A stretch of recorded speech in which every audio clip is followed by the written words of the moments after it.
So are you thinking about renting a car in Morocco? That's an absolutely great idea, but before hitting the road, you should check this video because I'm gonna tell you a few unique things about driving in Morocco, including a few tricky scams that you can definitely avoid. Unfortunately, this morning my flight was delayed 3 hours, which means I'm so late. So I'm rushing to pick up the vehicle, and one thing I will tell you which car works best for your type of holiday here, because probably you don't want to have a Fiat 500 to drive through the Sahara, don't you?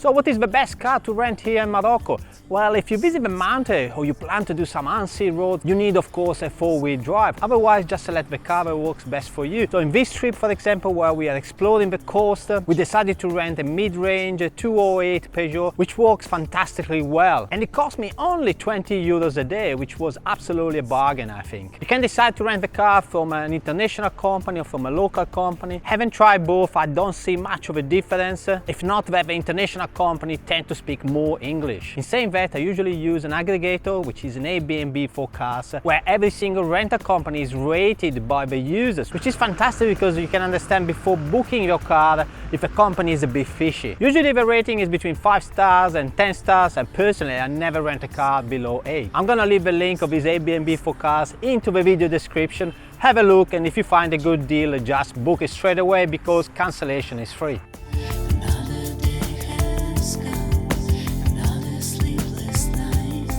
And what driving license do they take here in Morocco? Well, they accept any driving license with a photo and that they can read. You can also do an IDP or an international driving permit. Sometimes it's required if a full insurance is provided by the credit card.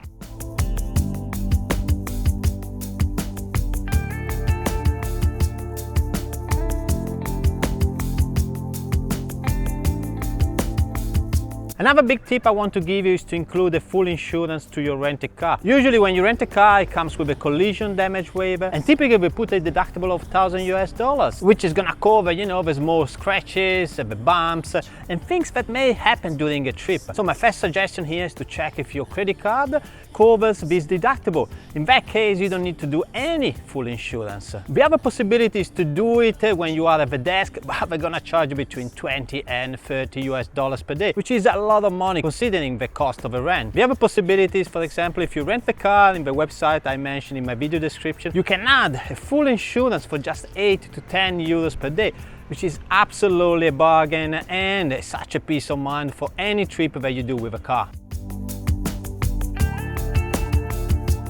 Just a quick interruption to ask you to subscribe to the channel. It doesn't cost anything to you, but it means a lot to me. And it's a great help for this channel to create more content for your needs. And that's what I love the most about driving a car in Morocco. Flexibility. We just have a stop here in the Bakhir beach, which is fabulous. 1 hour north of El Jadida. It's a green valley with huge dunes and behind the ocean. And look how beautiful it is.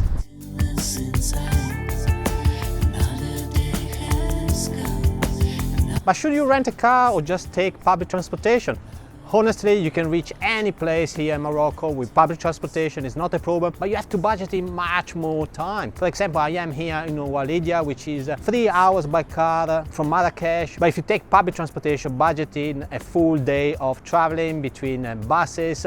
So it's much more complicated. And in this respect, if you want to see more of a local life at different places, if you want to stop in the small villages along the route, then definitely I would suggest to rent a car. Especially if you want to go off a beaten path, definitely the car is going to help you to have a different experience. Price-wise, if you travel in 2 or more people, the car is going to be a cheaper option. So what's the drawback of renting a car? Obviously, if you take public transportation, you just sit, relax and enjoy the trip.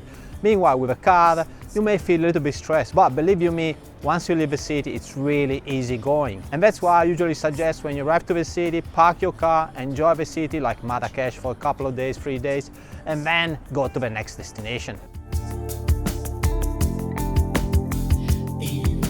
The driving side is on the right, and if you come from most of Europe and the US, well, you're already used to that. But if you come from the UK, then take it easy in the first couple of days and you will be fine. You can also think to rent an automatic car just to make things a little bit easier, but just keep in mind that not many rental companies have automatic cars, and it's gonna cost you also a little bit more than normal manual cars.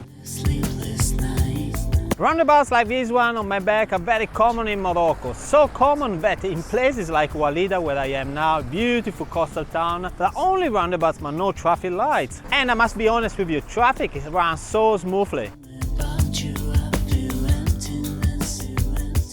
Type of roads and speed limits. Well, in Morocco you can find any kind of road.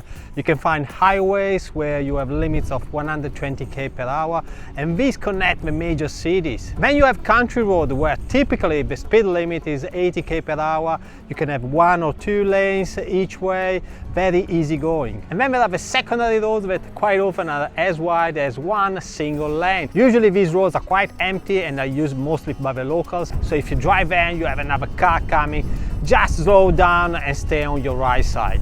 Just a quick warning not to take honking personally, because it's part of the local driving experience. And they do it for a lot of things. For example, if they overtake, they usually honk just to let you know what they're doing. So what are the scams that you would expect here to happen in Morocco? First one, small one, is the petrol.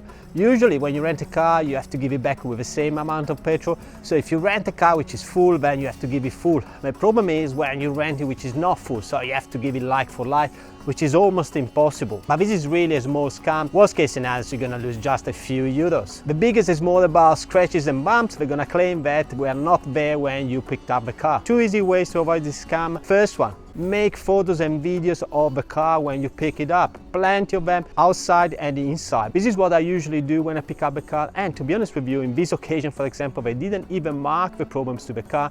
They just rely on the photos that you take. Of course, if you do the full insurance, either with a rental company or you do it with an aggregator website or even with a credit card, this won't be a problem because the insurance is gonna pay for all of the damages. However, do the photos anyway, because it's not worth to spend time when you drop off your car and they're gonna claim damages.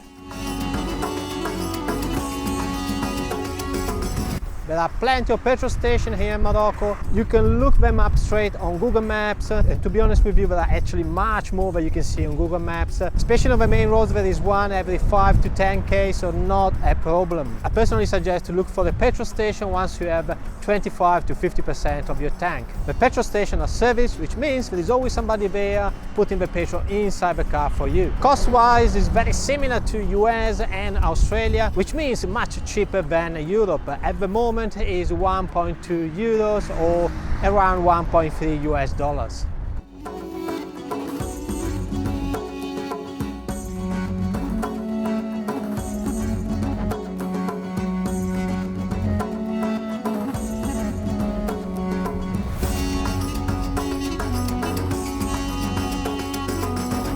Just a couple of words about the police. There are several checkpoints where the police may stop you, and also where they check the speed you are driving. Is it a bad thing?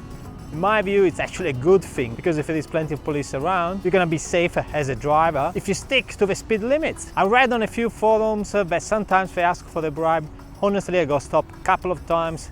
Never for the bribe, we just wanted to check the documents, and here we go, 2 minutes and we were off. If you get stopped because you're driving over speed limits, just keep in mind that you need to pay on the spot, so keep some cash with you.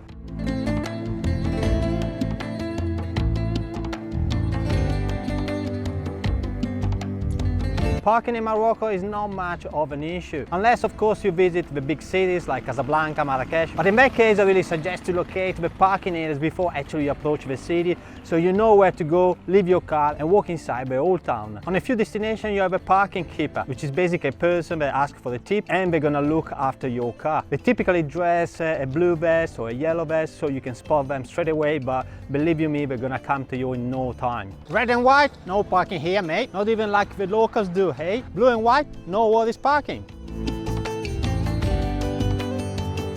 But what about the locals here driving in Morocco? Are they aggressive? Well, to be honest with you, if you rented a car already in south of Europe, like in Italy, in Spain, or south of France, or Greece, you won't notice much of a difference. The thing you have to pay the most attention, obviously, are the scooters, because they come left and right. So give a double check, especially the traffic lights and the roundabouts. Also, when you drive in the countryside, expect a few wild animals, especially goats, sheep, and also wild dogs. And once you enter the small villages, pay attention to the kids, because they usually play in the streets.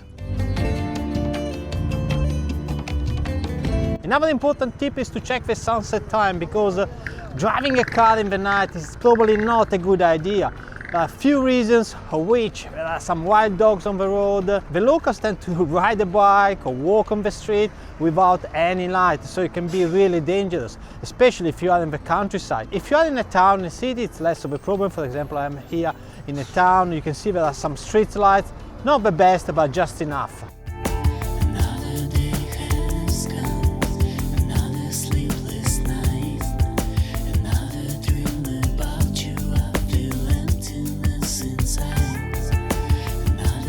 And that's pretty much it about this video, but I'm organizing already a follow-up for driving a car and renting a car in Morocco. So if you have any question, please add it in the comment section so I can answer in that video. Now remember to subscribe to the channel, like the video if you find it useful, and I see you next one. Ciao!